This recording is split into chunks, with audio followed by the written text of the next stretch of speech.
Ramadan tiba, marhaban ya Ramadan, marhaban ya Ramadan, marhaban ya Ramadan, marhaban ya Ramadan. Assalamualaikum, salam sejahtera, salam Malaysia Madani. Apa khabar Zaliha Khairi? Alhamdulillah baik. Irfan mesti sahur cukup tadi. Sebab energi dia pagi ni Irfan sangat banyak.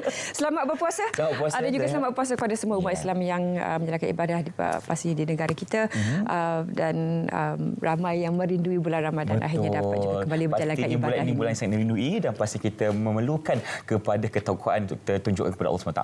Dan pada pagi ini dengan penuh kemuliaan kita akan mulakan SPM dengan perincian berkaitan dengan berita terkini. Jom kita bergerak ke sana. Mari kita. Baik, dan anda juga boleh mengikuti siaran kami melalui aplikasi RTM Klik dan juga melalui laman web secara rasmi RTM. Dan kita mulakan sebenarnya Selamat Pagi Malaysia pagi ini dengan titah Kebuah Maha Mulia Seri Paduka Baginda di-Pertuan Agong Sultan Ibrahim dan juga Raja Permaisuri Agong Raja Zahir Sofia, bila mana baginda berdua menzahirkan ucapan selamat menyambut Ramadan Al-Mubarak kepada seluruh umat Islam di negara ini, dan baginda berdua menyeru supaya umat Islam berlumba-lumba untuk meningkatkan ibadah mereka, juga untuk mengenepikan sebarang perselisihan faham dan juga perbezaan untuk mendapat barakah sepenuhnya di bulan yang mulia ini. Jadi Seri Paduka Baginda juga turut mengajak seluruh umat Islam untuk bersama-sama baginda bermunajat dan berdoa semoga Malaysia terus dirahmah dan diberikan serta dilindungi daripada apa jua bentuk ancaman, bencana dan juga musibah. Itu titah diraja. Kita lihat kembali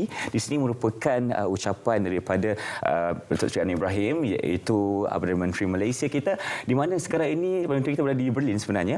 Jadi umat Islam mula menjalankan ibadah puasa Ramadan, dan kepada perwakilan yang bersahur jam 4 pagi tadi dan solat fajar jam 4.35 pagi dianjurkan memenuhi waktu dengan membuka Al-Quran berserta tafsirnya sekali. Dan ini adalah ucapan daripada Datuk Seri Anwar Ibrahim. Kalau kita lihat kembali, ini di antara ucapan-ucapan yang telah diungkapkan. Dan kita akan sebenarnya rungkai lebih lanjut sebentar lagi apa antara pesanan yang dibawakan oleh Yang Berbuat Perdana Menteri, selain daripada pentingnya untuk menghayati ibadah bulan puasa dan juga apa pentingnya pendidikan dan berkaitan dengan akhlak. Kita akan bawakan sebentar lagi juga ucapan salam bulan Ramadan dari Menteri Komunikasi Yang Berhormat Fahmi Fadzil yang mengajak semua umat Islam untuk meningkatkan amal ibadah dan mendekatkan diri kepada Allah Subhanahu Wa Taala, supaya juga sama-sama kita semarakkan masjid untuk merapatkan ukhuwah dan silaturahim sesama umat. Dan beliau juga turut mengakhiri muat naik dengan titipan, semoga setiap perkara kita lakukan dipenuhi kebaikan, keberkatan insya-Allah dan juga marhabannya Ramadan. Insya-Allah. Baik, kalau kita boleh kongsikan, ini merupakan perutusan Ramadan. Raja Salman gesa segera tamatkan kekejaman di Gaza. Baik, kalau kita kongsikan di sini Raja Arab Saudi Raja Salman bin Abdul Aziz dalam perutusan sempena Ramadan menggesa kepada komuniti antarabangsa agar segera menamatkan jenayah kejam yang berlaku di Gaza yang menyaksikan peperangan di antara Israel dan juga Hamas yang telah meletus lebih daripada 5 bulan ketika ini. Dan bercakap sebagai penjaga duta dua kota suci Islam, Raja Salman mengucapkan terima kasih terhadap berkat dan doa masyarakat terhadap kerajaan Arab Saudi. Jadi Gaza berada di tengah-tengah krisis kemanusiaan yang semakin meningkat selepas konflik berbulan-bulan yang berlaku antara Israel dan Hamas. Jadi kumpulan bantuan berkata hanya sebahagian kecil bekalan keperluan asas kemanusiaan telah dibenarkan masuk ke wilayah itu sejak Israel meletakkannya di bawah pengepungan. Jadi kita kena ingat di sini, bila mana dalam hari kita menghadapi cabaran, rasa agak sukar untuk memulakan semula ibadah puasa, ramai lagi rakan-rakan seagama kita di luar sana yang melalui dengan cabaran lebih getir lagi.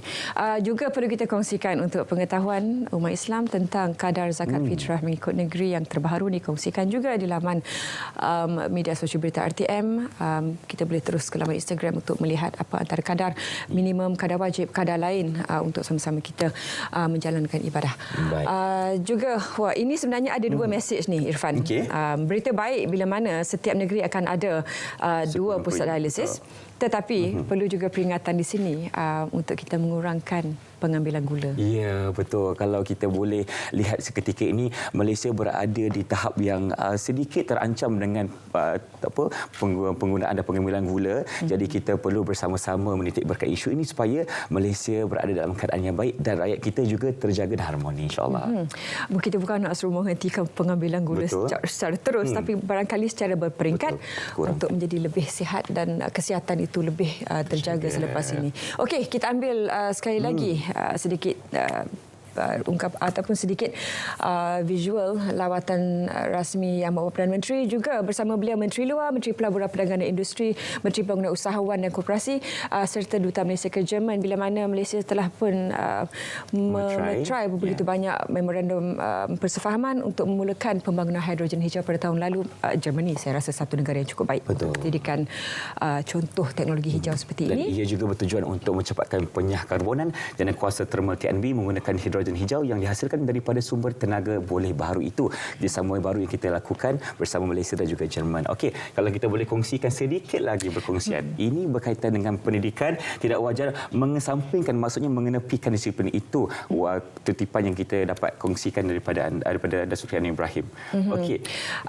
Beliau sebenarnya berkongsi banyak pengalaman sebelum ini bila mana pentingnya akhlak dan juga integriti ini diamalgamasikan dengan pendidikan, kerana tidak ada gunanya kalau pendidikan tinggi tapi kita tidak berakhlak.